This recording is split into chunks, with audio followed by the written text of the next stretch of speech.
también de los diferentes asuntos que están trascendiendo en Puerto Rico. Mucho, mucho, mucho pasando y algunas noticias que han tenido consecución de los diferentes eventos que están trascendiendo. Y saben que ayer finalmente se anunciaba que iba a regresar el famoso navío que habría de llevar el combustible a las centrales generatrices de Puerto Rico y que esto había sido una situación bastante álgida, bastante complicada desde el sábado cuando ejecutivos de New Fortress, la compañía que es el contratista que suple a las plantas de energía, había ordenado el que se desviara el buque y que no atracara y no se pudiera continuar con el suplido. Y la gobernadora había llevado a cabo un ultimátum que le daba 24 horas a esta compañía para que hiciera el suplido conforme se había obligado. Ellos argumentaban unas razones de unas facturas que se le debían, que parece ese, no sé, cada vez queda más evidente que no es la motivación principal por la cual dejaron de atracar ese buque con el gas y que finalmente ayer en la tarde deciden acceder y llevar a cabo toda la operación, pero deja un poco en precario 9 plantas, 9 unidades, no 9 plantas, 9 unidades dentro de esas plantas que solamente pueden funcionar con gas. Pero ante este punto crítico, como lo describe el propio zar de la energía, Josué Colón, se hubo que tomar unas medidas de emergencia y quemar diésel, otro tipo de combustible donde hay unas plantas que funcionan con gas o con diésel. Obviamente el diésel es un poco más caro y a esos efectos ha dicho la gobernadora y el zar de la energía que les va a imponer ese costo a New Fortress y que ellos van a tener que pagar por ese diésel. ¿Cómo va a ocurrir eso? Si se niegan a hacerlo, esto va a terminar en el tribunal, evidentemente, y tiene que ver con un daño que se le ha provocado a los sistemas y que como medida de mitigación, para que no hayan, y apréndense bien ese término, porque eso es lo que se habrá de argumentar, hubo que mitigar y utilizar un recurso más costoso que lo que hubiese sido el gas natural que debió haberse suplido desde el pasado sábado y que en ese buque hay gas para 22 días, nos deja saber la prensa escrita en la mañana de hoy. ¿Qué provocó el cambio? Le estoy haciendo esta pregunta desde ayer. En las órdenes o la conducta que estaban ejerciendo esos ejecutivos de New Fortress. ¿Qué pudo haberse conciliado? ¿Qué les hizo cambiar de parecer y ordenar que ayer finalmente atracara el buque en la bahía de San Juan? Esa no es la única pregunta que les hice ayer. ¿Cómo podemos resolver esto a futuro para que no vuelva a acontecer? Ya que es la segunda vez que ocurre esto. La última vez vendieron el gas a otra isla por allá porque parece que les estaban pagando más dinero. No podemos estar presos de un contratista que se comprometió a entregarnos un bien y que hay un contrato válido. Claro, no podemos llevar situaciones especulativas a los tribunales tampoco de cosas que no han ocurrido. Pero considerando el marco jurídico, la letra del contrato y de pasadas ocurrencias, pues pudiera argumentarse de que hay una situación aquí que nos deja de alguna manera indefensos ante las actuaciones de un contratista que no ha tenido buenas prácticas a nivel mundial y que no las está ejerciendo en Puerto Rico tampoco, más allá de si están fiscalmente saludables o no, que es algo que no es sorpresa y que ya ha quedado bastante evidenciado también. Finalmente, ¿cómo pueda facturársele a ellos, a New Fortress, este tipo de costo que no tiene que ver con su contrato, que no me parece que esté contenido en las cláusulas de que si ellos no pueden suplir, entonces tengan que costear o pagar por la alternativa de poder poner a funcionar esas plantas? No me parece, no lo conozco, pero no me parece que esté ahí. Sin embargo, como he dicho, hay una situación crítica y ya se está tratando de conciliar si van a hacer un proceso para contratar un segundo proveedor en caso de que éste falle, que sería lo más recomendable. Ahora bien, si se negoció dentro de las cláusulas del contrato que ellos van a tener la exclusividad y mira que jorobaban un montón con que la autoridad tenía un monopolio y que cómo iba a haber un monopolio perdidoso. Pues mire, había un monopolio público y ahora hay uno privado. No solamente en el mantenimiento, no solamente en la transmisión y distribución, sino también en el suplido de combustible. Y usted podrá decir, pero es que hay diésel y hay carbón. Sí, pero de alguna manera la política pública ha sido, vámonos con gas natural y gas por todos lados. Y solamente hay un suplidor de ese gas. Y dicen que en la tarde de ayer había una gente velando que el barco atracara y no se fuera. Dicen que el licenciado Raúl Márquez estaba allí, esposado y amarrado, encadenado al buque para que no se lo llevaran. Nos dirá él ahorita. Pero hay que tomar unas medidas adicionales y en esto tengo que dársela a la gobernadora y al zar de la energía, que ya están vislumbrando otro tipo de medidas jurídicas.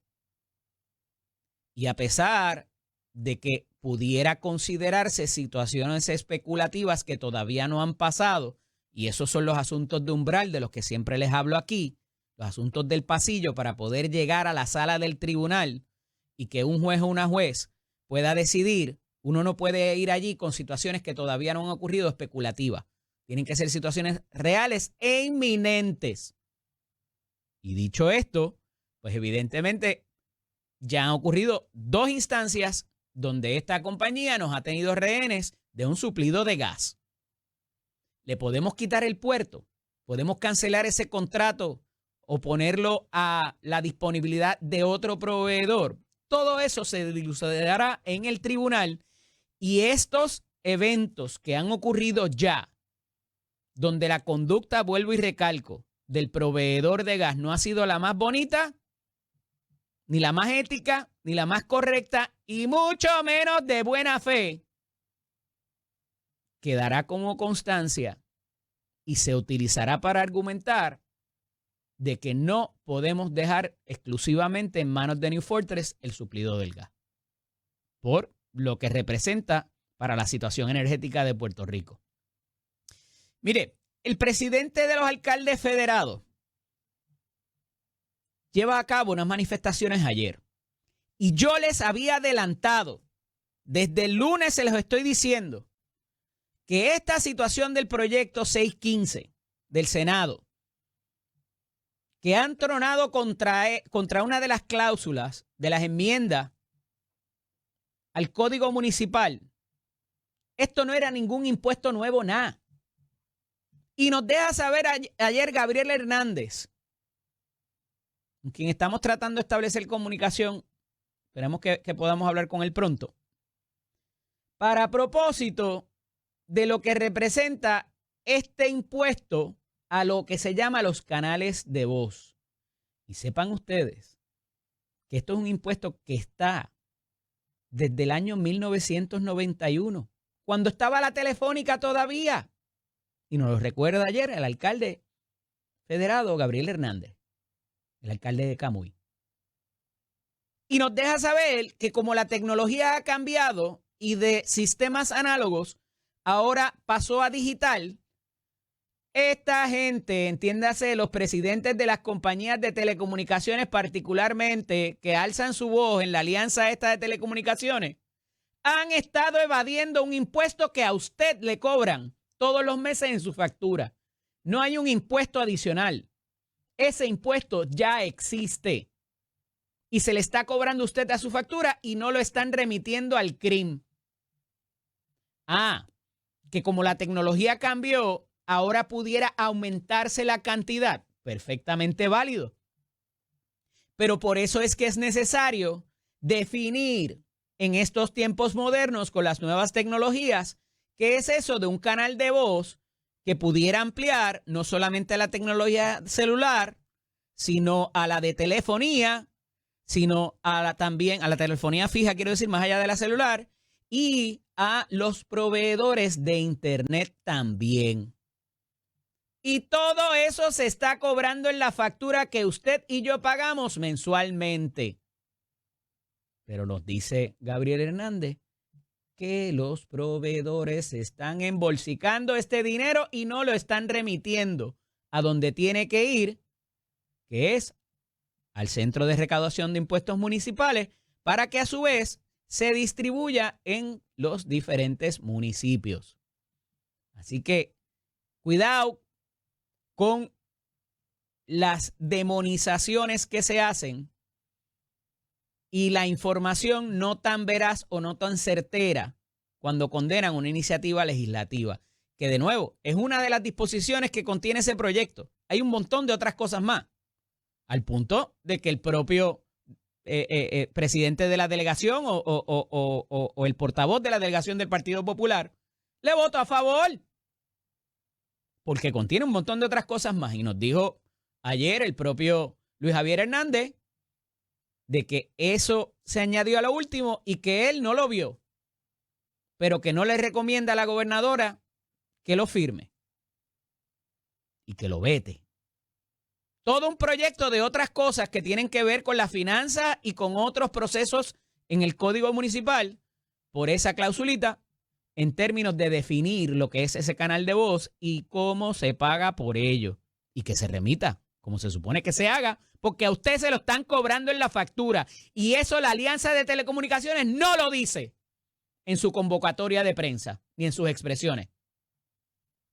Pero, de nuevo, hay que dar la información correcta y hablar con la verdad.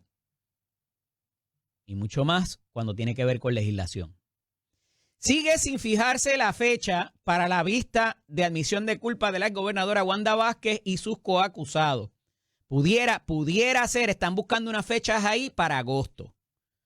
Y mientras más esto tarde, más se sigue la especulación de cómo se llegó a esto. Y ha habido una molestia manifiesta ya de la propia juez Silvia Carreño, de los fiscales federales en Puerto Rico, pero donde manda capitán no manda marinero.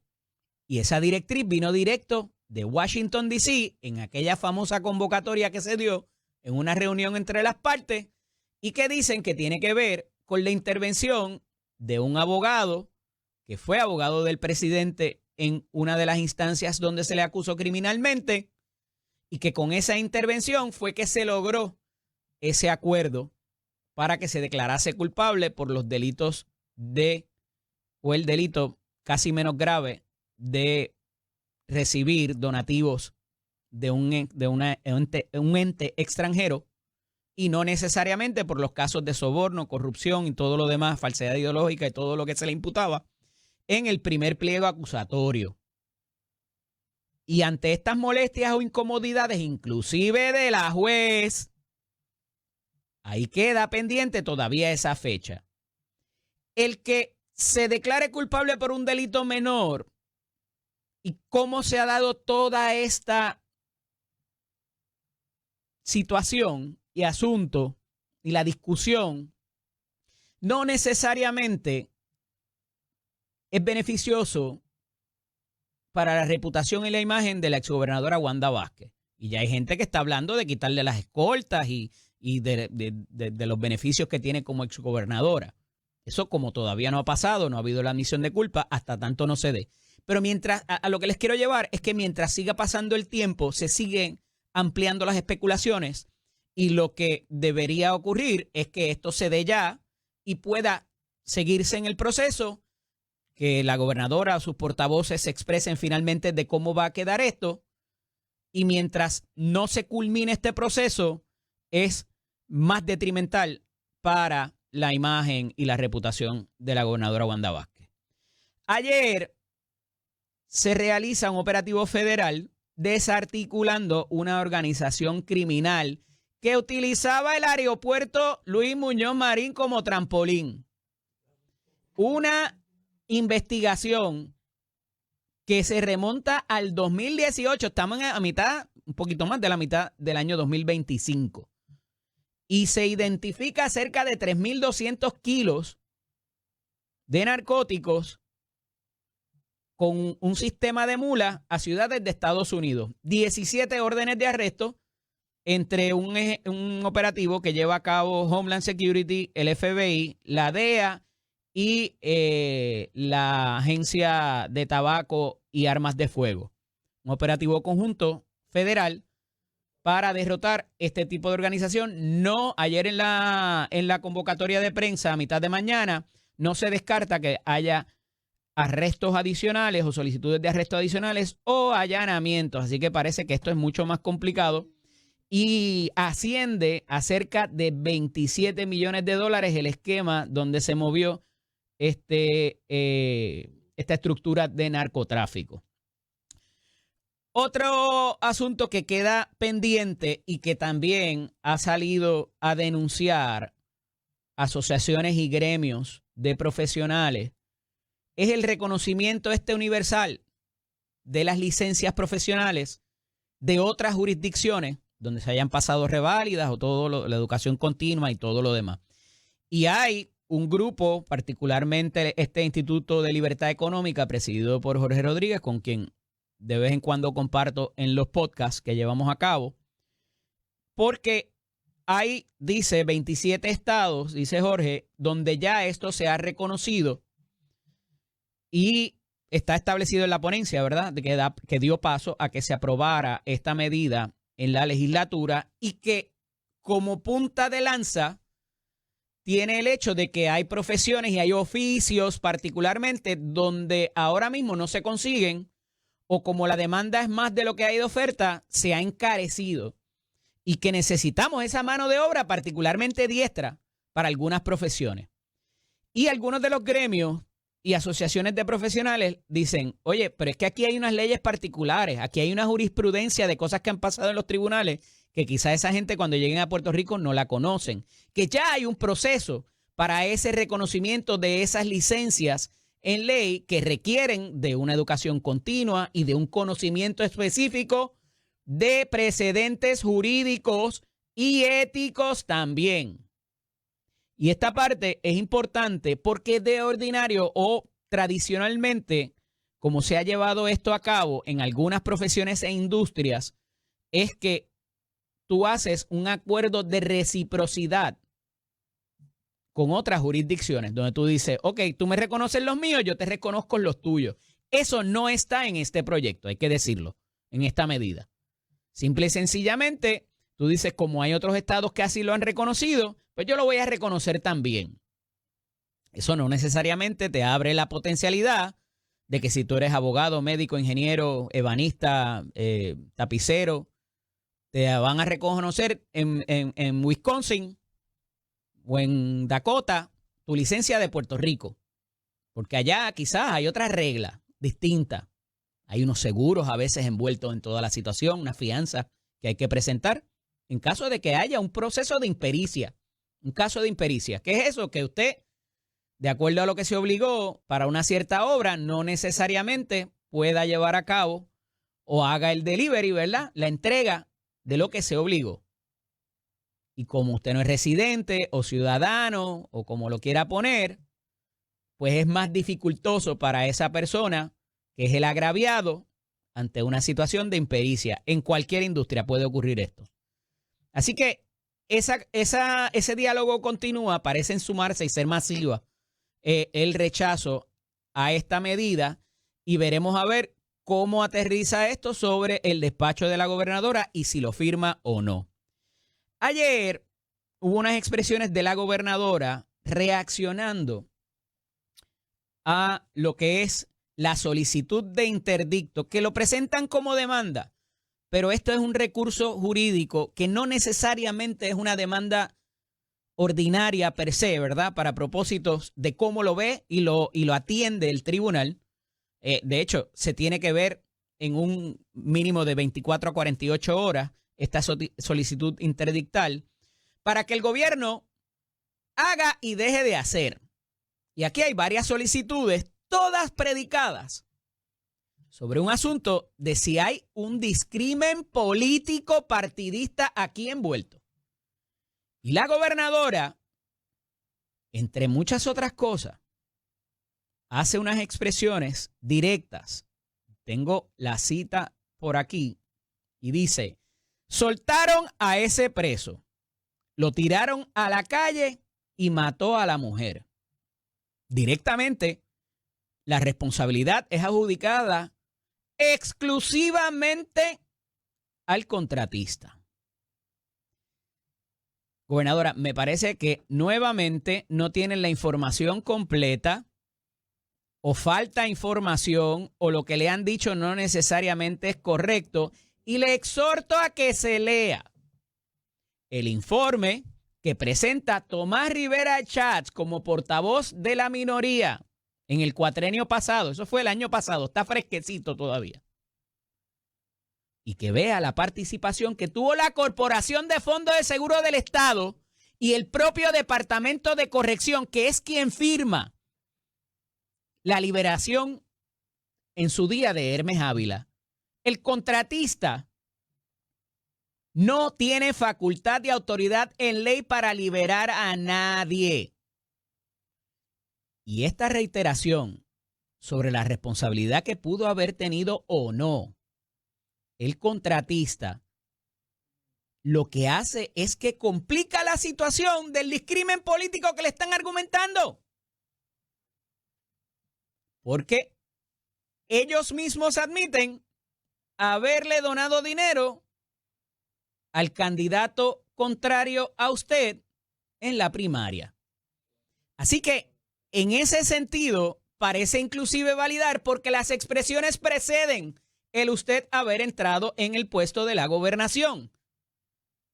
Situación complicada y se lo están trayendo con las propias expresiones suyas y lo que argumenta el contratista y el récord que existe de mínimamente los testimonios que se presentaron en las vistas del Senado el año pasado. Cuando regresemos, ya está con nosotros el licenciado Raúl Márquez, exsecretario de Estado, y hablaremos un poco de todo lo que está aconteciendo ahora en este receso a 34 días de que comience nuevamente la sesión legislativa.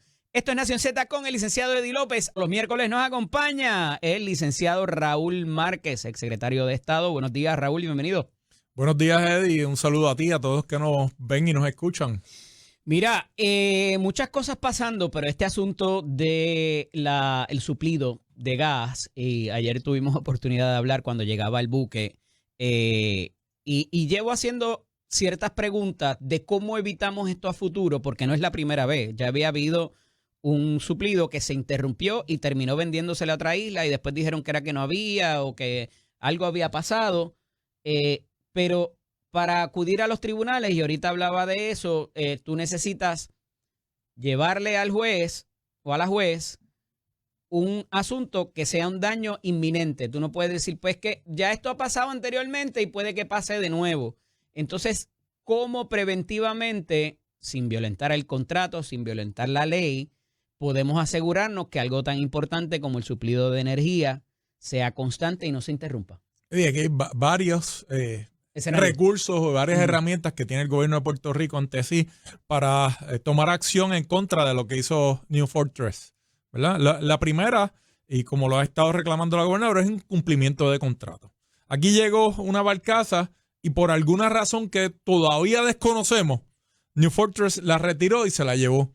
Bueno, pues hay que ver cuáles fueron las intenciones de New Fortress con hacer eso. Y si por ahí lo que hay es que en algún otro lugar les resultaba más lucrativo llevar esa barcaza, ¿verdad? O que la necesitaban en otro lugar y tuvieron ciertas ofertas, hubo ciertos acuerdos, lo que sea. Pero eso levanta la bandera y refuerza la posición de la gobernadora, la alegación del gobierno de Puerto Rico en cuanto a un incumplimiento. Por otro lado, Eddie, hay unos daños que se sufrió por el gobierno de Puerto Rico que sufrimos todos los puertorriqueños que no son especulativos. Están ahí, se pueden demostrar. Y hubo una producción reducida de 200 megas menores, que esto probablemente provocó... Se apagó hasta ese. Relevos adicionales de carga y eso provocó un daño y eso no hay quien lo pueda negar. Por otro lado, nos vimos en la obligación de producir energía con un combustible más costoso, que es el diésel. Sin lugar a dudas hay un daño objetivo por ahí, ¿verdad? Por otro lado... Pero una cosa es que el tribunal diga, sí, ocurrió un daño y hay que repararlo, el agravio, ¿verdad? Con X cantidad, ya sea para pagar ese diésel, como tú muy bien traes, pero a futuro, para prevenir de que esto ocurra. Bueno, ¿Cómo tú lo harías? Hay por ahí también una herramienta que se llama sentencia declaratoria, ¿verdad? Que se puede combinar con la reclamación de daño y que se pueden hacer una serie de súplicas que desmotive a New Fortress a incurrir en este tipo de acción en el futuro, ¿verdad? Por otro lado, tenemos la Comisión de Energía, que regula todo este proceso y que debe entrar en un proceso administrativo. ¿Eso existe todavía o es el negociado? Bueno, el negociado de energía, es correcto. Okay. Sí, tienes razón. Originalmente era la comisión.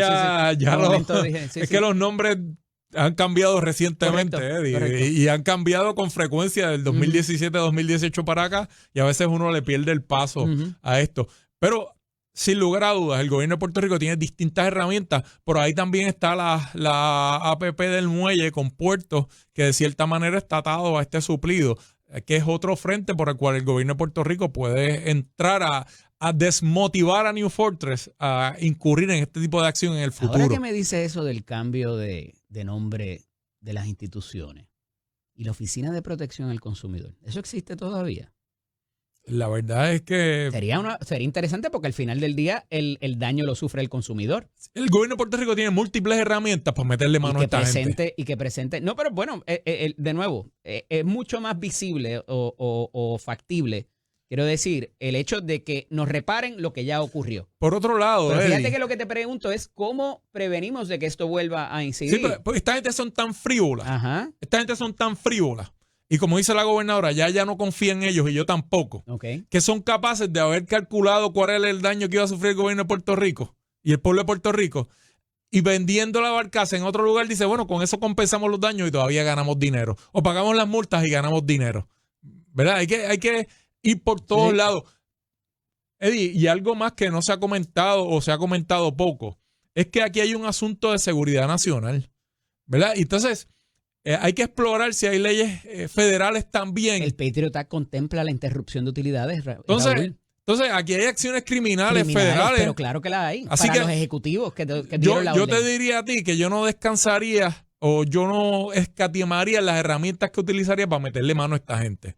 Porque lo que han hecho es imperdonable y no se puede repetir. Tenemos que hacer lo que haya que hacer para que New Fortress no se motive en el futuro a ponerse creativo con Puerto Rico. Y oye, pero es que esto es increíble, la cantidad de mentiras que le expresaron al gobierno de Puerto Rico, que las condiciones del mar están malas, que las condiciones del clima, que el viento, que el Coast Guard. Eso era falso. Pero es que no están acostumbrados a una gobernadora como Jennifer González.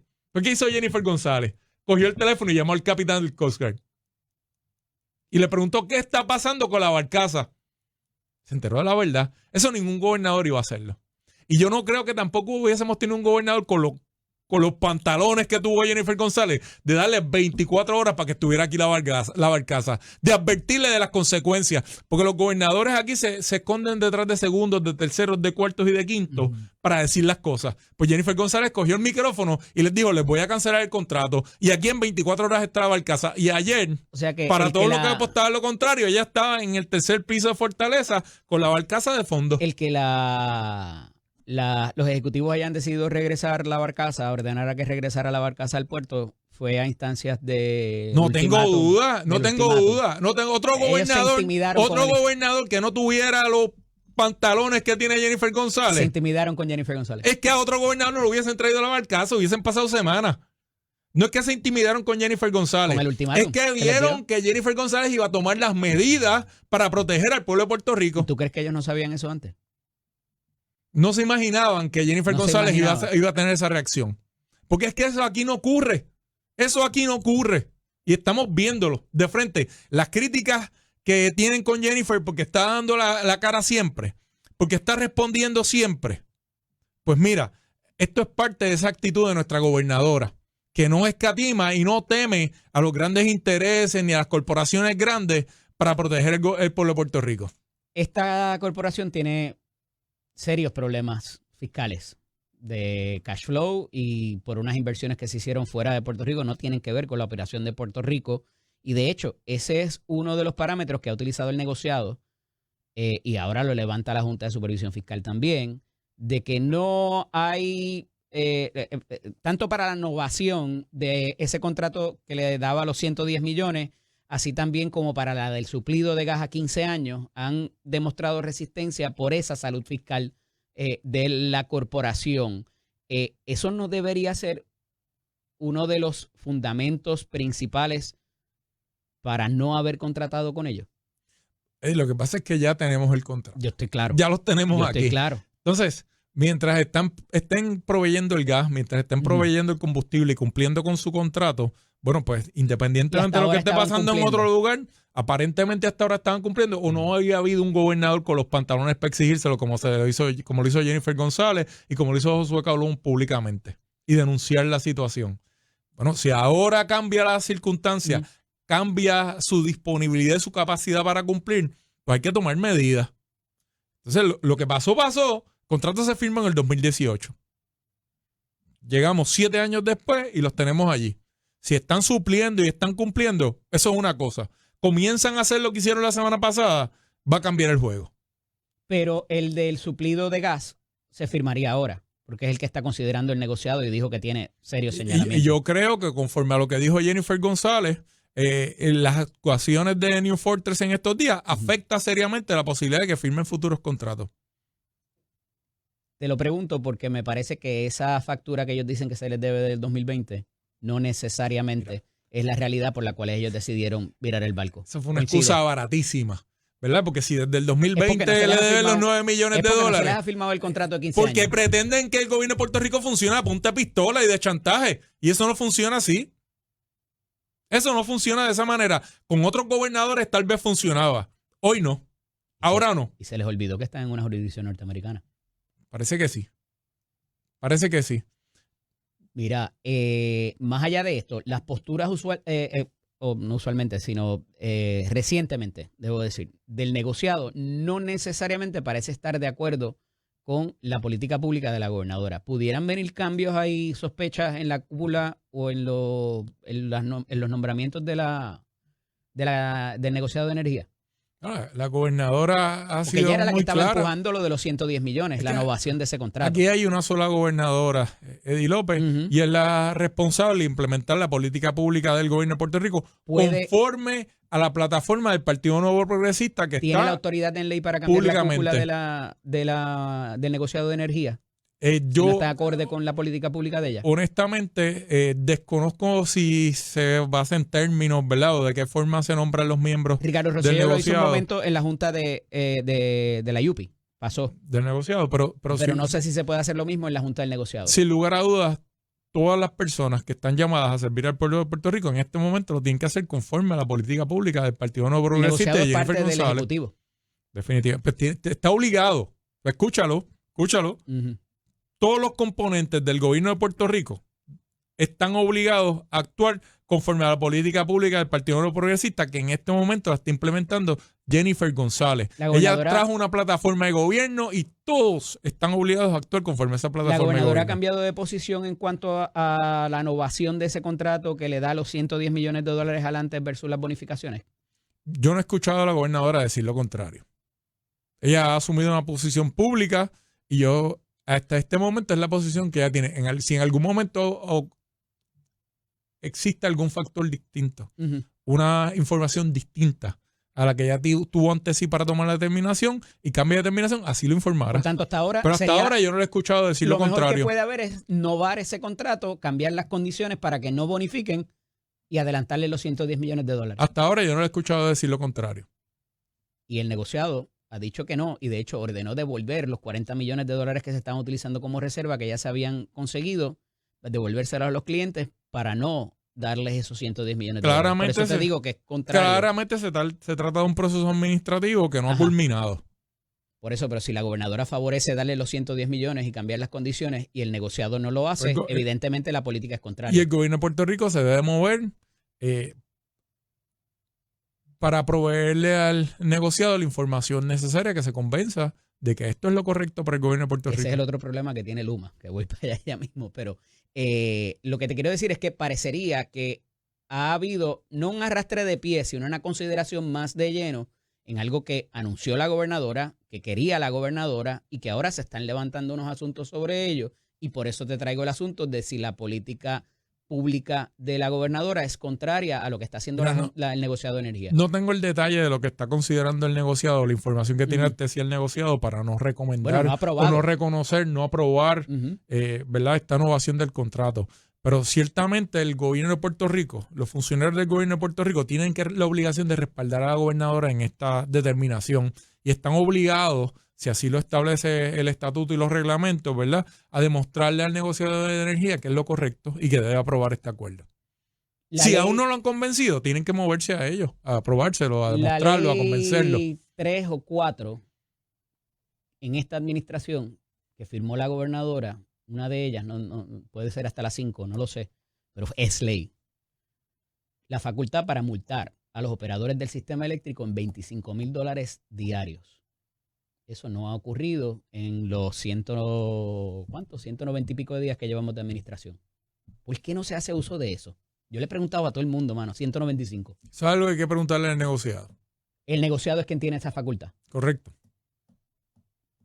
Esta sería una muy buena instancia. El barco supone que llegará el sábado y atracó ayer martes. 4 días. $25,000 100,000, 4 días. son 100,000, pero no hizo el apercibimiento. O no conozco que le haya hecho el apercibimiento. De que lo iba a multar. Claro, parte del debido proceso de ley. Claro. Parte del debido no lo proceso puedes hacer after the fact. Porque si no, habría que ir al tribunal y argumentarlo. Sí, es complicado. Yo creo, tengo mis dudas en asuntos técnicos en derecho. El recobro de lo que se haya gastado en diésel versus el gas, yo entiendo que tú le puedes enviar la factura. Me parece que... Pero tendría que pasar y autorizarlo a un tribunal. Bueno, claro, la compañía siempre puede transigir el daño y reconocer que esa tardanza provocó X daño y pagarlo. O transigir la cantidad del daño. Pero mitigación por parte del gobierno. Claro. El gobierno se vio obligado. Y esa figura está reconocida jurídicamente. Ciertamente.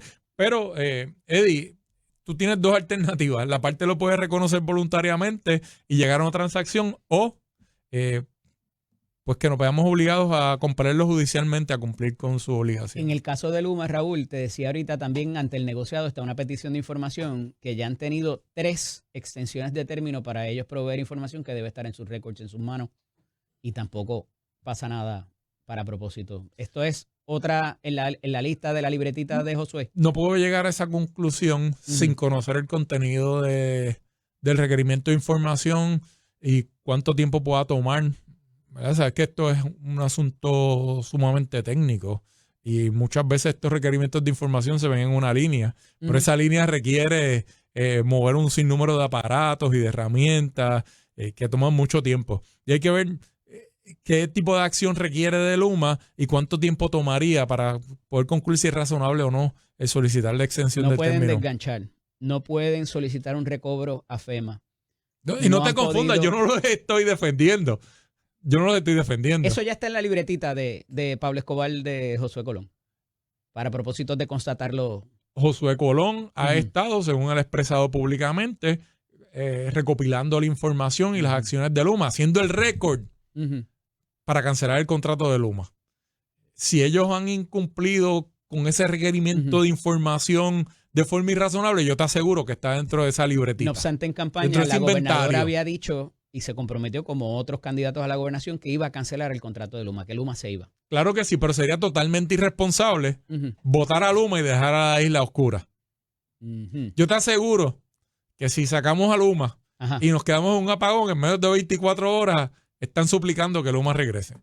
Pero la gobernadora ha expresado que los va a votar, que va a cancelar el contrato, pero que lo va a hacer de forma responsable, sin ocasionar daños al pueblo de Puerto Rico por falta de servicio de energía eléctrica, que es un servicio esencial, y mitigando la exposición legal que tenga el gobierno de Puerto Rico. Porque si esto no se hace de forma correcta, sabes que son cientos de millones de dólares que eventualmente tendría que pagarle el gobierno de Puerto Rico a Luma, que ha actuado de forma negligente. Eso mismo que acabas de decir, aplícamelo entonces al contrato de Physician.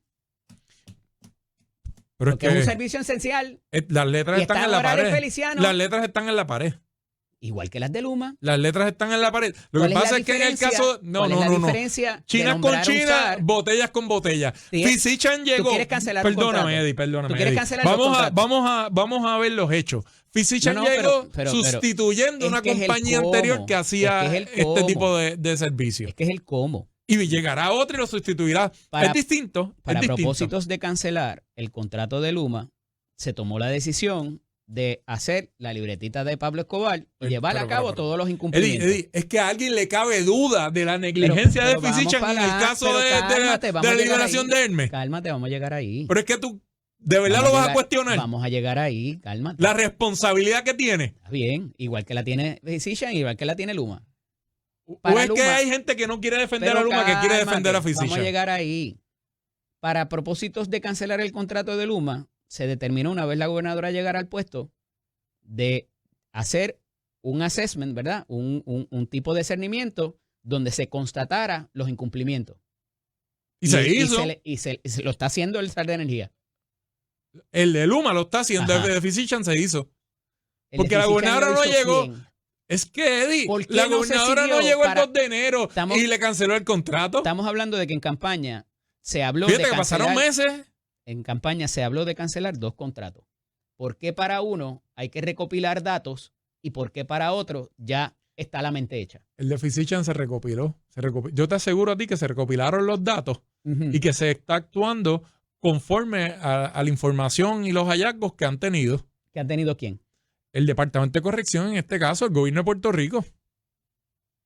¿O tú piensas, o es que tu posición es que la gobernadora frívola, temorariamente y sin observación de los hechos ni del contrato están ordenando la cancelación en corrección? Yo pienso que cuando lo hizo en campaña... ¿Eso es lo que tú crees del ex juez Francisco Quiñones, que es secretario de corrección? Yo pienso que cuando lo hizo en campaña no necesariamente tenía la información. Quizás la tiene ahora. Yo pienso que cuando estaba en campaña tenía la información y que la confirmó y que ahora tiene mayor información de lo que tenía en la campaña, que no estaba en control del Departamento de Corrección. Es que es exactamente lo que te acabo de decir. Yo pienso que la tenía y la confirmó. Y la responsabilidad es exclusiva de la corporación. Bueno, yo te voy a hacer la pregunta a la inversa. Entonces, cuando la pasada secretaria de Corrección votó a los empleados, los destituyó, ¿la responsabilidad es exclusiva de los empleados? No. Para nada. Pues ahora están pagando otros responsables. Una responsabilidad compartida. Ahora están pagando otros responsables. Pero adjudicársela exclusivamente al contratista. El contratista no firma la liberación. No se le está adjudicando exclusivamente, Eddie. Cuidado con eso. Pero la parte de su responsabilidad conlleva la cancelación del contrato en este momento. Bueno, porque entonces podemos decirlo a la inversa. ¿La responsabilidad era exclusiva de los empleados de corrección que destituyeron? ¿O es que la soga parte por lo más fino? Claro, siempre. Soltaron a ese preso, lo tiraron a la calle y mató a la mujer. Dijo la gobernadora ayer textualmente, una cita. Y fueron colaboradores en ese proceso. Es que sin ellos esto no iba a pasar, Eddie. Un contratista de una agencia suelta a un preso y lo tira a la calle. Dieron la recomendación. Porque si tú y yo vamos a asaltar un banco, cuando nos cojan, tú no te puedes escudar en decir, es que yo lo que estaba era guiando el carro y eso es legal conforme a la ley 22. Mira mi licencia, el carro tenía malvete. El que se bajó, encañonó y trajo los chavos fue Raúl. Perfecto. Pero eso es lo que tú me estás diciendo. Un contratista no suelta. Estás excusando a Physician con esa teoría. Un contratista no suelta. a nadie. Eddie, No pero tiene guió el capacidad. carro en el que escapó el ladrón. Tiene autoridad en ley para liberar a un preso, que es lo que dice la gobernadora. Eddie dio las recomendaciones. Sin ellos, eso no hubiese sido posible. Sin ellos, no hubiese sido posible. Pero la soga partió por los más finos, por los guardias correccionales que no tienen la capacidad de evaluar médicamente al confinado.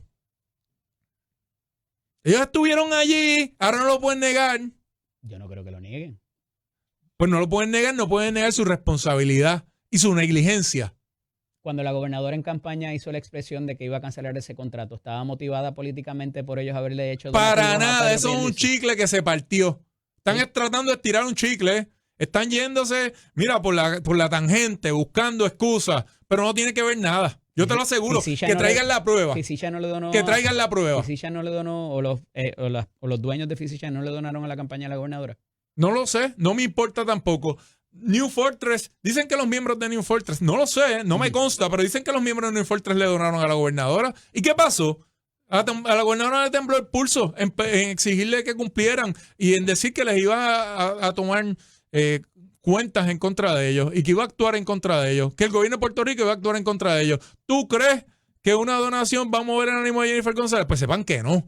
Los que están donando o los que se planifican donar para comprar gobernador, sepan que no pasa, que no va a pasar. Te reiteras en que no hay una vara distinta para Luma. Es la misma vara. El que le falla a Puerto Rico, el que le falla al gobierno de Puerto Rico, va a pagar las consecuencias. El manejo ha sido igual para los dos, para la cancelación de la búsqueda de la Te cancelación. lo aseguro, te lo aseguro. No pierdan el tiempo. Hablamos la semana que viene. Hablamos la semana que viene, Eddie. Esto es Nación Z con el licenciado Eddie López. Como todos los miércoles, está con nosotros también el ex candidato a la gobernación por el Partido Popular Democrático, el licenciado Jesús Manuel Ortiz y González, por la vía telefónica, ya que se encuentra de camino a gestiones profesionales. Buenos días, Jesús. Sí, a la gente que nos escucha en Nación Z, gracias siempre por la oportunidad.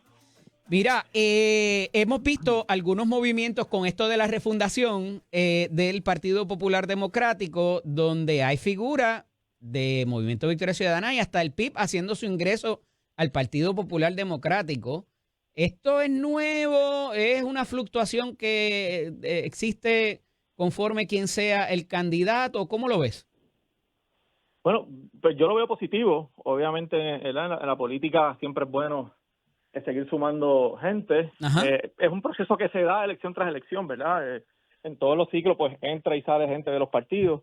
Obviamente, ¿verdad? Siendo específicamente analista de quizás por qué se le da más relevancia. Claro. Pues yo creo que es importante porque pues estamos en un ciclo histórico donde el nacimiento de nuevos movimientos y partidos pues se nutre de los dos partidos principales, así que los dos partidos tienen, lo mismo hace el PNP cuando alguna persona que estaba en Proyecto de Dignidad según el PNP, pues tienen que un poquito proyectar eso, ¿no? Y tratar de continuar la narrativa de inclusión en el partido, así que lo que vamos a ver es posiblemente tanto en el PNP como en el PPD que cualquier movimiento que se dé en esa dirección se le va a dar notoriedad y proyección, ¿verdad? Para poder un poco paso a paso ir proyectando un partido en crecimiento. Y yo creo que eso es parte de la estrategia política del partido en este caso. Y me parece que es positivo que lo hagan, pero no lo que te refiero es que ocurre ciclo tras ciclo, en algunos va a tener más relevancia con otros que en otros, y yo creo que en este ciclo del 28 va a tener mucha relevancia la lucha de los partidos principales contra esos partidos emergentes que le han estado quitando electores. ¿A cambio de qué ocurre este tipo de toma de decisión de tú desafiliarte y afiliarte a una colectividad después de haber denunciado el bipartidismo y todo lo que hemos visto? Quizás alguna consideración de que como este perfila que puede ser el que va a ganar, entonces ahora sí me alío para allá. Bueno, podría ser una variedad de razones. Esa podría ser una. Obviamente quizás una simpatía con el candidato puede ser otra, como mismo puede ser personas desafectos con situaciones que le ocurren en los partidos y entonces buscan de la misma manera en que en la pasada elección personas que antes se identificaban, por ejemplo, con el Partido Popular, con cualquier disgusto salían corriendo a otro partido y lo anunciaban con bombos y platillos, pues lo mismo vemos en los partidos pequeños, ¿no? Pero usualmente eso lo vemos más cerca de la elección, Jesús. ¿Coincide? Sí, usualmente tiende a verse más cerca de la elección. Pero como te dije en la primera pregunta, en la primera que me hiciste, yo creo que en este ciclo vamos a ver mucho eso, principalmente de los dos partidos principales, porque el tema de la alianza en el 24, el crecimiento del Proyecto Dignidad, pues se da a costa de los dos partidos principales. Así que cualquier paso que dé uno de los dos partidos para recuperar a alguien, ya sea el presidente del precinto 048.4 de un pueblo, pues lo van a proyectar. Y por eso vuelvo y te reitero, ¿a cambio de qué? Porque hemos visto una insatisfacción manifiesta de varios líderes importantes, particularmente de Victoria Ciudadana, molestos con el PIB, porque no hubo desprendimiento fraternal ninguno. Quizás van a hacer algún tipo de pedido a esos efectos de déjame participar de tu plantilla como legislador o en el concepto político en términos de la Comisión Estatal de Elecciones, y ahora cerciorarse de que sí puedan participar y que no los utilicen simple y sencillamente para obtener las posiciones y después descartarlo. Pues eso podría ocurrir. Yo no, o sea, decirte que ahora mismo acaba de ocurrir con esos anuncios recientes, pues a mí me parecería que no. Creo que es muy temprano para que alguien diga, pues anuncio que me uno a ti, pero dame X o Y posición. Pero eso no implica que una vez se acerque el proceso electoral, pues esas personas hagan algún tipo de reclamo de verdad, de alguna posición a la que quieran aspirar o de participar de alguna campaña en particular. Puede ocurrir, en la política todo se da, ¿verdad? Y todas estas cosas ocurren. Pero ciertamente vamos a ver, y yo te lo anticipo, posiblemente tanto el PNP como el PPD, este tipo de movimientos, porque hay que ir construyendo esa narrativa de que los demás se están desintegrando y los partidos principales se están nutriendo de toda esa gente. Para mí, en términos del Partido Popular, hay lo que le llaman en el argot del póker un wild card, y se ha dicho inclusive por el presidente actual del partido, que es que habrán de llevar a cabo algún tipo de refraseo o de reconstitución de lo que es la aspiración política a nivel de estatus. Y ahí es que yo creo que pudiera trancarse la cosa entonces en traer gente de otras facciones, porque queda el asunto de si estamos o no estamos dentro o fuera, quiero decir, de la cláusula territorial para propósitos de lo que va a ser el ELA a futuro, o cómo lo piensa Pablo José Hernández y el futuro del Partido Popular Democrático. Y me parece que hay bastante en juego en eso, y que tomes una postura o la otra te va a afectar, y quedándote silente tampoco o no tomando postura, pues peor aún. ¿Cómo lo ves?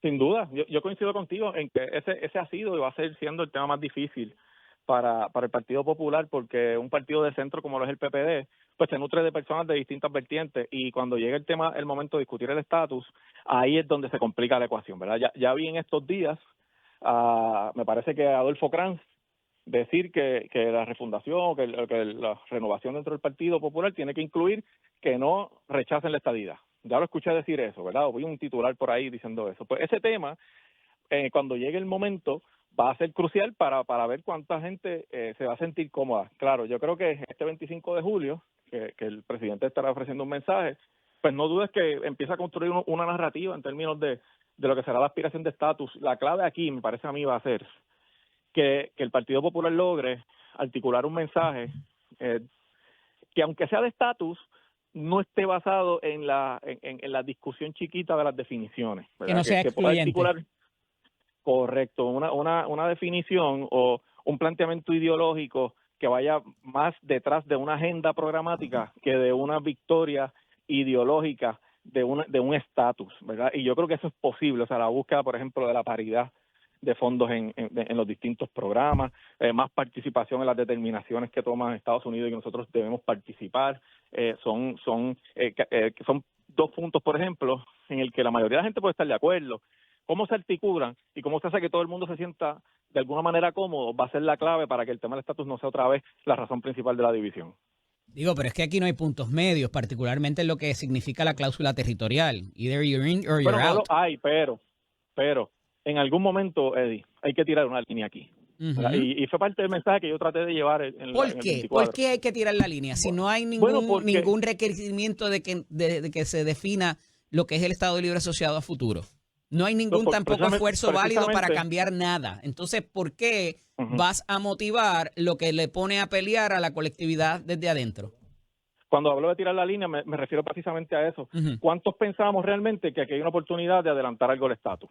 Si hago esa pregunta, yo creo que la mayoría de la gente va a coincidir conmigo en que no hay con Donald Trump allí, con la situación económica aquí, no hay un espacio real para que la discusión del estatus tenga un resultado. Si todos coincidimos en eso, pues entonces tiene que haber algo más importante que esa agenda, en términos de agenda del país. ¿Y cuál es eso? Bueno, primero, llevamos 3 gobiernos del PNP y hemos visto los resultados. ¿Queremos un cuarto gobierno del PNP? No, pues entonces hay que poner unas agendas antes del tema ideológico y de satisfacción personal, de que la definición dice la palabra que a mí me gusta. Si vamos a construir, el país va a construir una alianza real de todo el 60% de la oposición, pues todo el mundo tiene que ceder algo en la mesa. Y cuando digo tirar una línea, me refiero a que la prioridad aquí tiene que ser presentar un programa de gobierno que atienda los problemas principales y que de una vez y por todas permita que se derrote el PNP por el 60%, que es la mayoría. Si la discusión se va a reducir, así es dentro, fuera, la cláusula territorial, si dice territorio, si dice colonia, si dice ELA, pues mira, volverá a ganar el PNP en una elección donde se divida todo el mundo.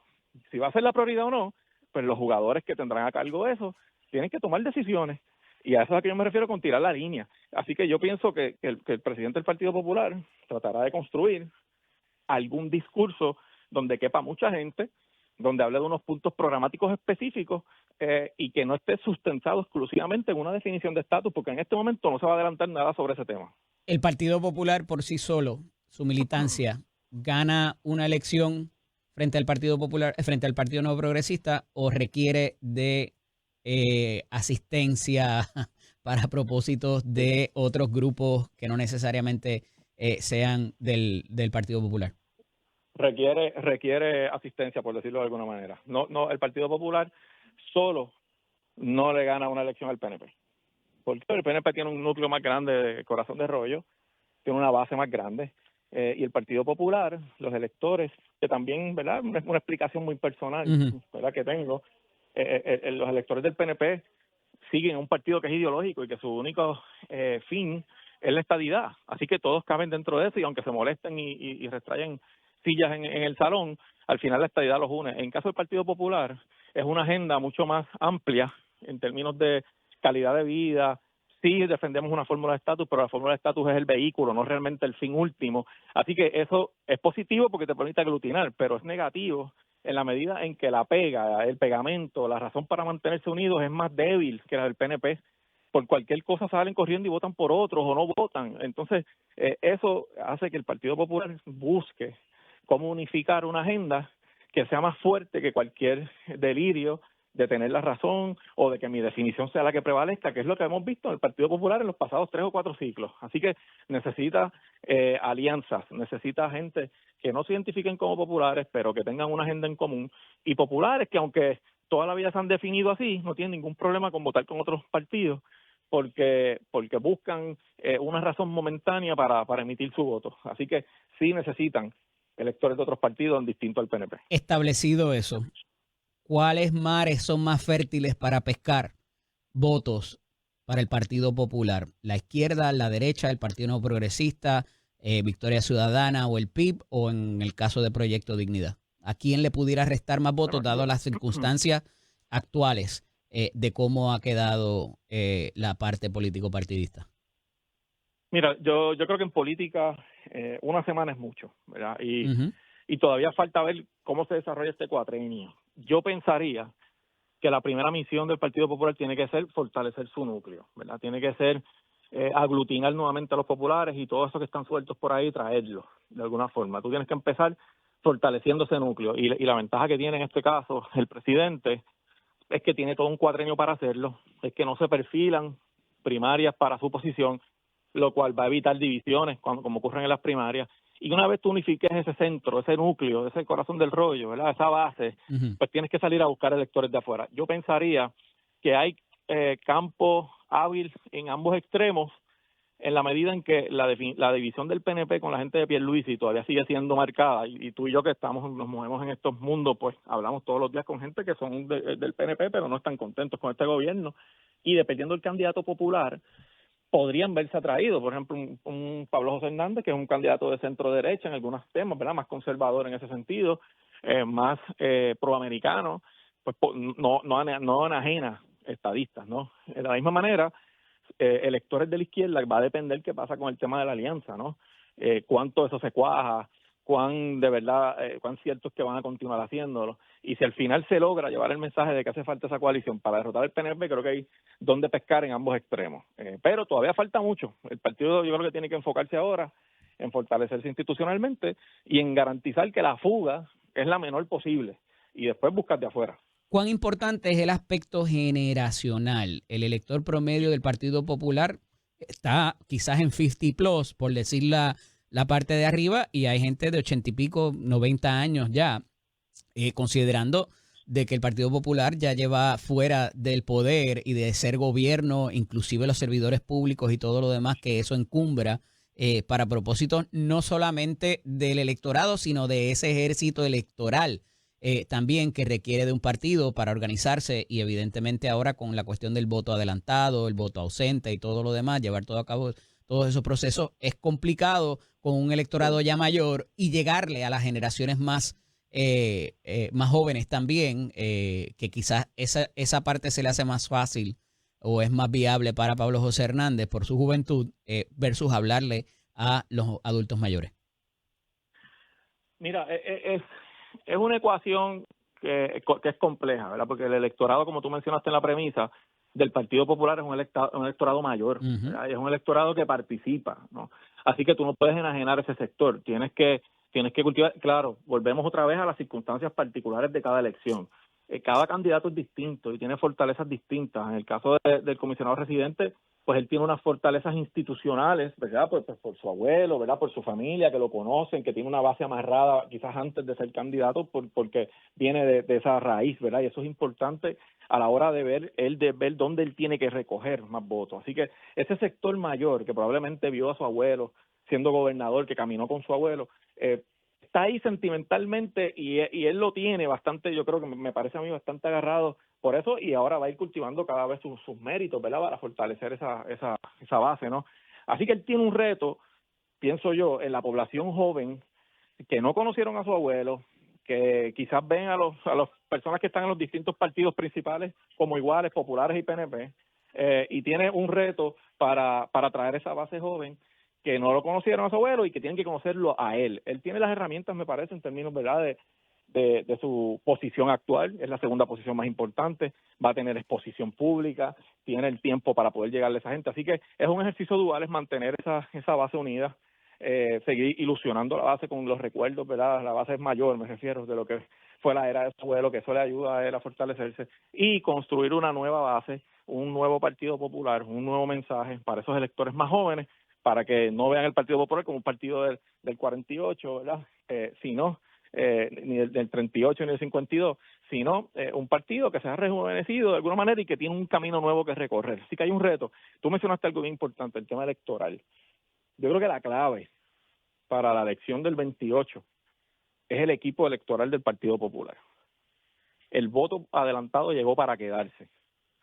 El Partido Popular tiene que hacer los esfuerzos para que ese operativo esté lo más parejo posible con el PNP, porque tú puedes ganar el día de la elección por 10, 15 o 20 mil votos, y si perdiste el voto adelantado por 60, 70, 80 mil votos, perdiste la elección. Así que ese operativo va a ser fundamental, y para eso hace falta gente joven que pueda recorrer los barrios, los campos, gente con experiencia que los acompañe. Así que un ejército que tiene que tener ese operativo en su lugar, porque de lo contrario arranca el Partido Popular atrás del PNP, que tiene ese operativo fortalecido y que tiene 4 años más en el gobierno para poder fortalecerlo aún más.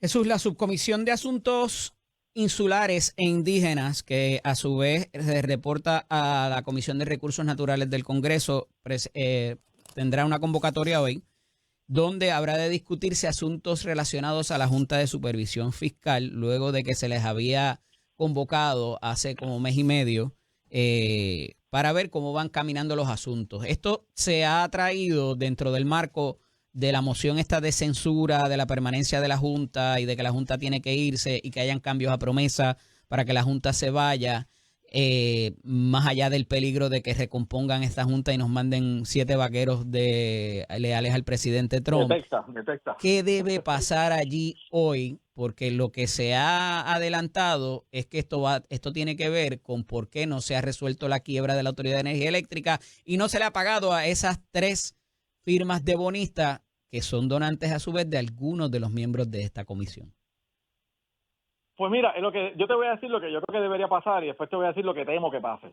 ¿Verdad? Yo creo que lo que debería pasar es que la Junta tenga que rendir cuentas claras de cuál ha sido su rol aquí, más allá de hacer recortes aquí y allá, y de cuadrar el acuerdo fiscal del 2022, que todos sabemos está pegado con chicle y que nos pone en peligro de llegar a una segunda quiebra si aquí no hay el desarrollo económico necesario y los recursos para cumplir con todas las obligaciones. Y yo creo que la Junta en eso ha sido irresponsable. Debería rendir cuentas sobre dónde está su cumplimiento con las medidas de desarrollo económico que ellos tienen que empujar como Junta, su cumplimiento con el capítulo 5 de promesa de los proyectos críticos de gran escala, que nadie conoce ninguno, que ha sido sumamente inefectivo y que lo que más allá de cortar el presupuesto, no han hecho nada al respecto con esa otra parte de promesa. Deberían rendir cuentas de toda esa inefectividad y además del proceso de quiebra de la autoridad que nos mantiene en jaque aquí sobre el costo de energía y la viabilidad del sistema. ¿Qué temo que ocurra? Pues lo último que tú dijiste, que lo que provoca esa vista sean esos intereses de bonistas que tienen grados de recaudos para congresistas y que eso allí se convierta prácticamente en un tribunal un síndico para obligar a Puerto Rico a llegar a un acuerdo que sea malo para nosotros y bueno para los bonistas, que es el riesgo grande con las decisiones de los tribunales que nos colocan a tener que pagarle casi 8,000 millones de dólares en deuda a la autoridad cuando ya se había establecido que no llegábamos a 3,000, ¿verdad? Por la capacidad que tenemos de poder pagar. Así que yo lo que espero es que se dé el primer escenario, que rindan cuentas, ellos también tienen que rendir cuentas y que expliquen cuál ha sido su rol aquí, más allá de recortar presupuestos. Y yo creo que cada vez hay un acuerdo más generalizado de que la Junta ha dejado mucho que desear en el área de impulsar desarrollo económico, de impulsar proyectos de infraestructura y ha sido más que un ente de austeridad y de recorte de presupuesto. Por expresiones de Robert Mujica, parece que la punta de lanza o el cañón que va a llevar es el gasto desmedido o la irresponsabilidad más bien de los oficiales electos. Yo me sospecho que eso lo va a utilizar para cuando hablen del gasto desmedido de la Junta en asesores y consultores y cómo no se ha podido resolver el asunto de la quiebra y que sigan planteando lo mismo o la misma situación de que no hay ganancia neta en la autoridad o en el sistema eléctrico y va a ser confrontado quizás con esa información, pero no para propósitos de si han sido buenas o si están mirando el desarrollo económico o si se han concentrado en los asuntos que se tienen que concentrar, sino más bien, o sea, aquí me parece que la importancia va a estar de si hay para pagarle a los bonistas o no en la quiebra de la Autoridad de Energía Eléctrica. Entiendo que Pablo José va a participar también, pero ¿cómo pudiéramos enfocar esto en los asuntos donde ellos se han metido y que tú fuiste uno de los denunciantes de cosas que dijeron que no iban a hacer y después hicieron? Bueno, yo creo que si ellos van a entrar en la discusión de los gastos desmedidos, pues ellos tienen que explicar decisiones que han tomado, como por ejemplo permitir aquel gasto de los cabilderos de la estadidad, entre otros gastos para los cuales no han sido nada vocales y han permitido que el gobierno de Puerto Rico incurra en gastos totalmente innecesarios. Aquí yo creo que la discusión, más allá de la cosa técnica de por qué el acuerdo no se ha llegado, que va a ser importante saberlo, pero al final la discusión grande aquí es cómo nosotros garantizamos que Puerto Rico sea viable.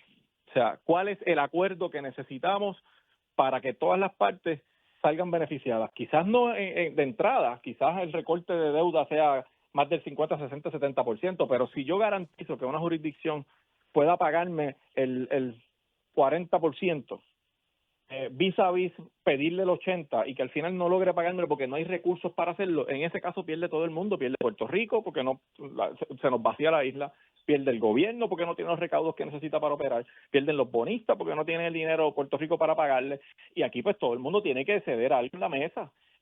Si ese es el tranque, que estos bonistas no quieren ceder, pues yo creo que en esa vista se deben exponer porque es que Puerto Rico necesita urgentemente un sistema eléctrico viable y eso incluye que sea un costo accesible. O sea, aquí no hay manera que nosotros podamos pagar el kilovatio hora 30 centavos por los próximos 40 años, porque al final del camino, Eddie, con 99 pesos, una licencia de conducir, la gente coge un avión y está al otro lado y vas a tener 1 millón de puertorriqueños más allá.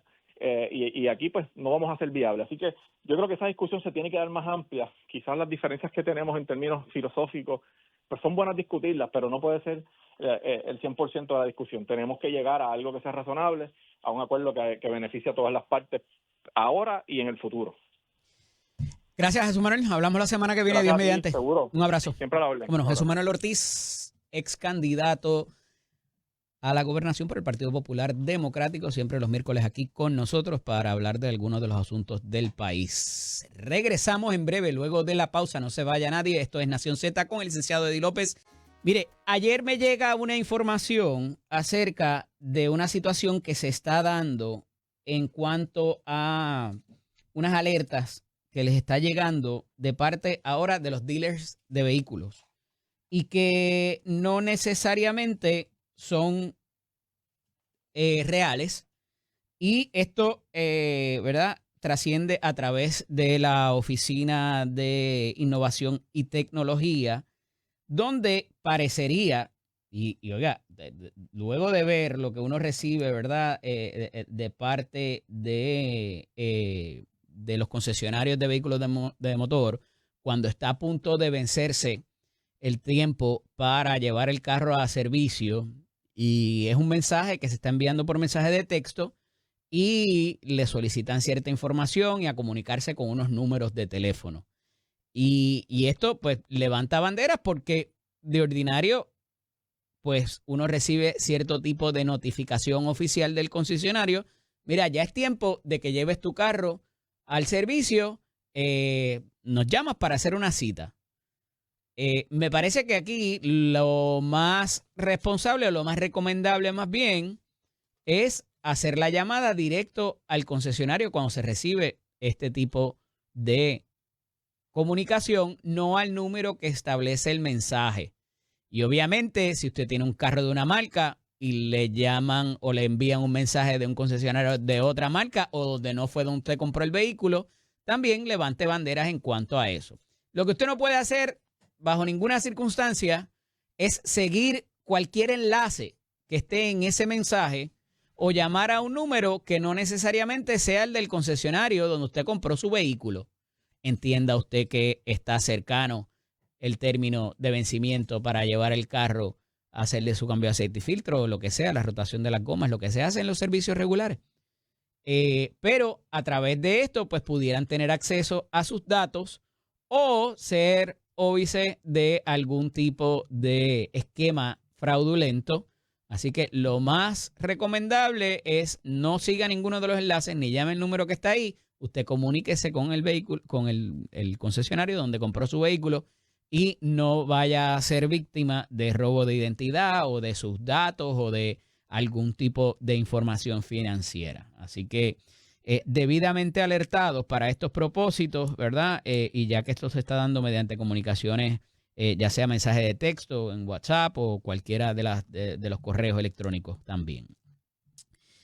Trasciende, y esta información está interesante porque esto se había quedado como por debajo del radar y tiene que ver con el futuro de la senadora Roxana Soto Aguilú, quien recordará protagonizó un incidente particular con el presidente del Senado en su momento, pero también había unas situaciones con los empleados de su oficina. Y esta parte está bien interesante también porque vemos que confirma en la mañana de hoy a un medio de prensa el presidente de la Comisión de Ética del Senado, el senador Juan Oscar Morales, y confirma que hay un informe y confirma que hay un referido en el cual ya la comisión se activó. Y un poco nos deja saber que ese referido vino directo de la presidencia del Senado y que se está trabajando con ese asunto, a pesar de que no hay una sesión todavía hasta el día 18 de agosto. Los trabajos en el Capitolio continúan. No se es muy claro en cuanto a qué mueve el aparato de ético del Senado, de si es por la querella que presentan los empleados y las alegadas represalias al ella haberlos despedido, si fue por el intercambio que tuvo en la vista de confirmación de Verónica Ferraioli con el presidente del Senado, si ha sido por la baja producción que recalcó y destacó el presidente del Senado en la Comisión de lo Jurídico, de la cual se le removió, al igual que de todas las demás que ella era parte. No queda claro cuál de los asuntos es lo que investiga la Comisión de Ética y cuál pudiera ser, entonces, la sanción a la cual pudiera estar expuesta, porque hay cosas de mayor gravedad o de menor gravedad, dependiendo de lo que se trate y lo que incluya ese referido, o si por el contrario, pudiera contenerlo todo. Recuerden que por precepto constitucional, los miembros de los cuerpos legislativos, ya sea Cámara o Senado, son los jueces de sus pares, de sus propios miembros.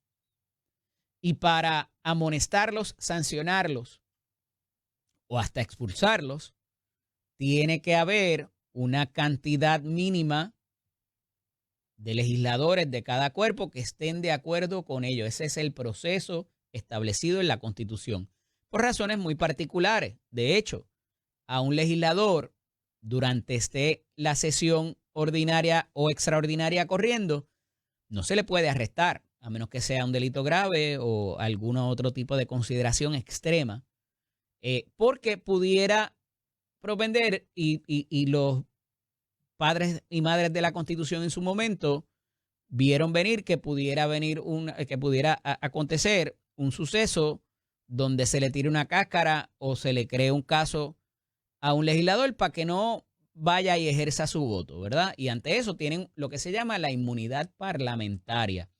Y esa inmunidad parlamentaria es tan extensiva que cubre inclusive a las expresiones que se hacen dentro y fuera del Parlamento en muchas de las instancias. Y esto lo pudiera cubrir hasta de un caso por difamación, yendo al extremo, ¿verdad? De lo que se diga sobre una persona o sobre una corporación, lo que pueda decir un legislador o legisladora. Pero a estos efectos ya tenemos una confirmación que no es de cualquier legislador, que no es de cualquiera de las delegaciones, es del presidente de la Comisión de Ética del Senado, y parece que ya está adelantada la situación, y la senadora Soto Aguilú, que siempre ha sido muy vocal, que ha presentado sus medidas, ha guardado silencio de un tiempo para acá, y eso pudiera responder a muchas situaciones que no necesariamente tengan que ver con el asunto legal que pudiera enfrentar en cuanto a sus empleados o las diferencias de criterio que haya podido tener con el presidente del Senado. Al final del día, la presidencia de las comisiones, al igual que la asignación de un legislador a ellas, depende en su mayoría, en su gran mayoría, con las excepciones reconocidas en la ley, que por ser una delegación tiene derecho a participar de todas las comisiones cuando hay un solo legislador o varios legisladores, y es el presidente del Senado quien asigna dichos puestos, ¿verdad? Y particularmente las presidencias. Es total de la confianza del presidente. Pero parecería haber algo aquí más serio, que no entra mucho el senador Juan Oscar Morales, presidente de la comisión, y que tiene que ver evidentemente con cuál va a ser el futuro de la senadora en la delegación del PNP y también como legisladora en esta asamblea legislativa. Y hemos visto casos diversos por razones diversas. Algunos prosperan, algunos no. Algunos mutaron en otras situaciones distintas. Y a esos efectos vemos el silencio de la senadora Soto Aguilú. Hubo una humarada por ahí de que esto pudiera tener que ver con algún padecimiento de salud y que motivó las ausencias, de hecho, en un momento dado, que fue otro asunto que levantó el presidente del Senado, cuestionando la ausencia de la senadora en distintas votaciones. y que esto al final del día afecta no solamente su productividad, sino la imagen de la delegación, porque destacó el presidente del Senado que con una producción de un 3%, evidentemente esto ponía quizás en el marcador que se conoce, ¿verdad? Para propósitos de cuánto se radicó, cuánto se trabajó, cuánto se aprobó, cuántos informes salieron, cuántas ponencias y todo lo demás, en términos de productividad, incide sobre la delegación del Partido Nuevo Progresista.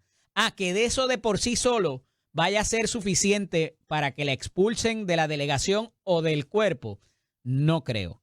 Ni que se haya activado un referido por razones de la divergencia de criterio o de los intercambios verbales que haya podido tener con el presidente, me parece que tampoco humea por ahí. Que puede ser frosting, quizás, por cuál ha sido la reacción de la senadora. Pero cuando se trabaja de esta forma, y por mi experiencia en situaciones anteriores, hay asuntos mucho más serios contemplados para activar siquiera el mecanismo de un cuerpo legislativo de la Comisión de Ética.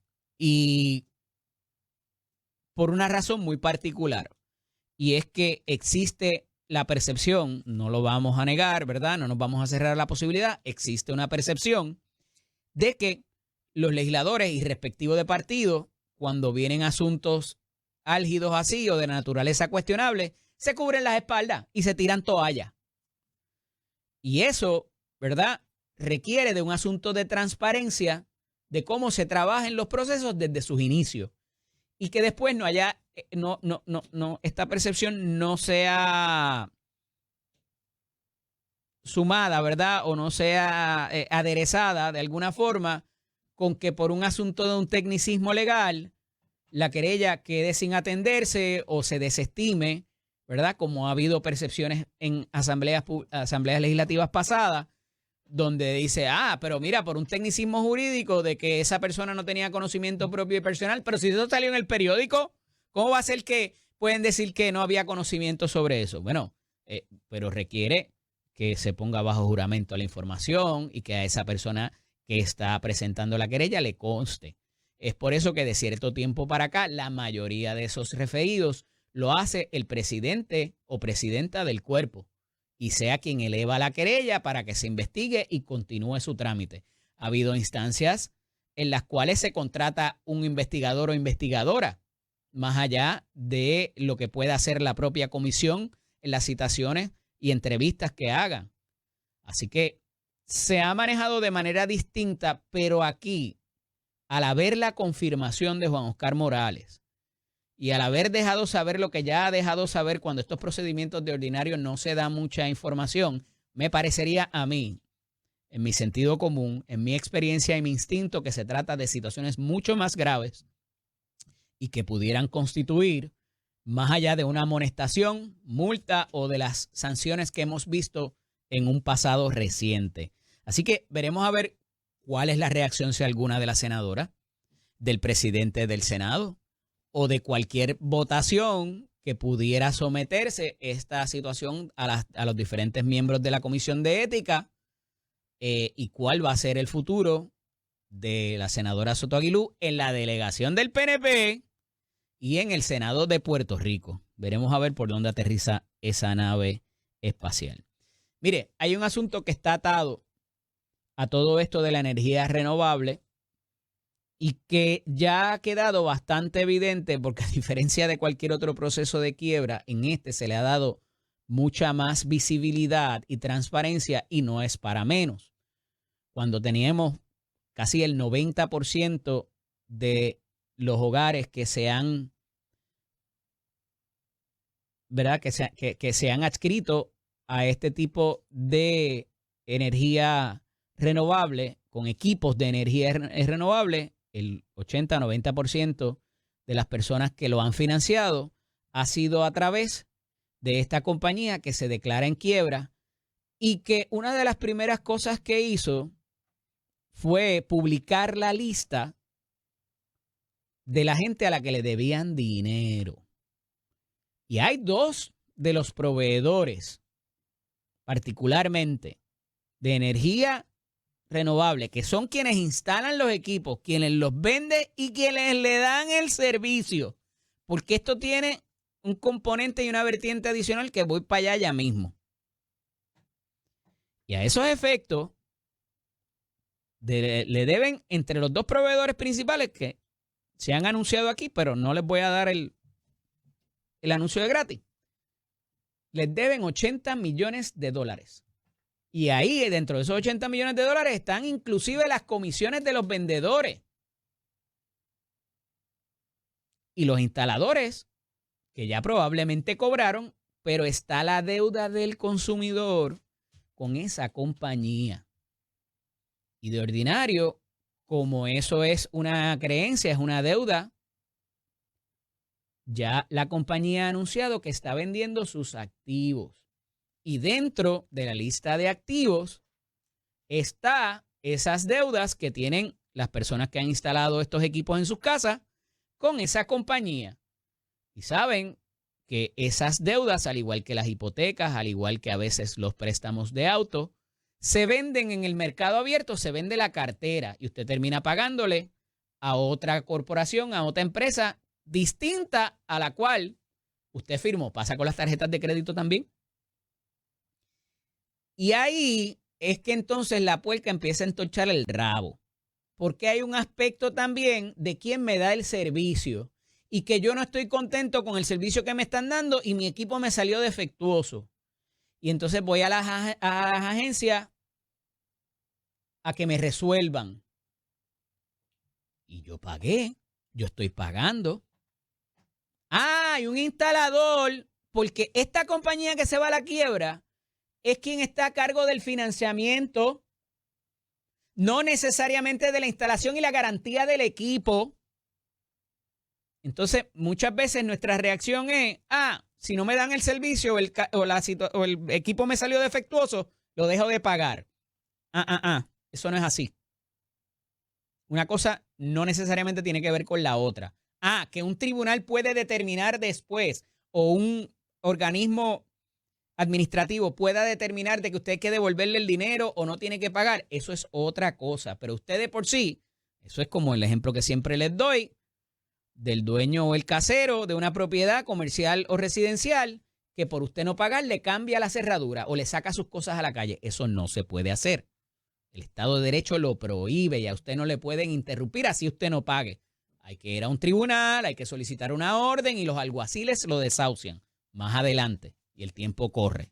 Pero trascendido eso, en este caso, usted le tiene que reclamar a quien se lo instaló y a quien le vendió el equipo.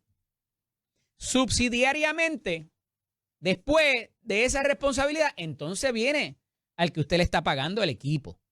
Así que es importante no confundir esas cosas porque eso causa más molestia y más frustración en personas que quizás verdaderamente tienen un reclamo de que no se les ha provisto de un buen servicio para lo que contrataron.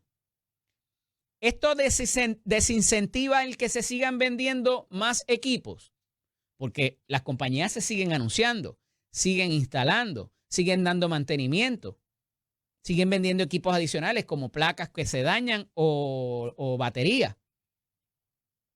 Y van a venir y hay otras compañías que financian esto. No va a ser a los mismos términos probablemente, porque ya que que era el gigante de todo el financiamiento se guayó, las compañías que quedan van a decir, espérate, que tenía el 90% de todos esos equipos y mira cómo se guayó. Yo voy a ser un poquito más responsable y pedir unas garantías adicionales o subir el % de interés o la cantidad de años, yo no sé. Pero no necesariamente va a ser a los plazos cómodos que estamos acostumbrados. Y ya esa industria, con lo que está pasando a nivel de las políticas federales, ya está bajo asedio y está recibiendo golpes. ¿Cómo esto se pueda masificar y que no termine costando más caro? Porque uno nunca se puede desconectar del todo. El asunto que queda por discutirse, si va a haber un impuesto al sol, si va a haber un impuesto o no le van a seguir comprando el asunto del exceso que usted genera en su casa. Son muchas cosas que están en el aire y que inciden sobre esta industria para la cual laboran diariamente miles de puertorriqueños y que ciertamente ha entrado al mercado con una cantidad de querellas ahí sustanciales ante el DACO, pero al final del día ha funcionado, ha provisto para que la gente en tiempos de emergencia pueda tener el servicio eléctrico, ya sea con las baterías, con las placas solares o cualquiera de las cosas que se inventen. Así que veremos a ver por dónde aterriza esto, porque es muy serio y pudiera tener consecuencias para los que ya las tienen instaladas y para los que están pensando hacerlo. Esto es Nación Z con el licenciado Eddie López.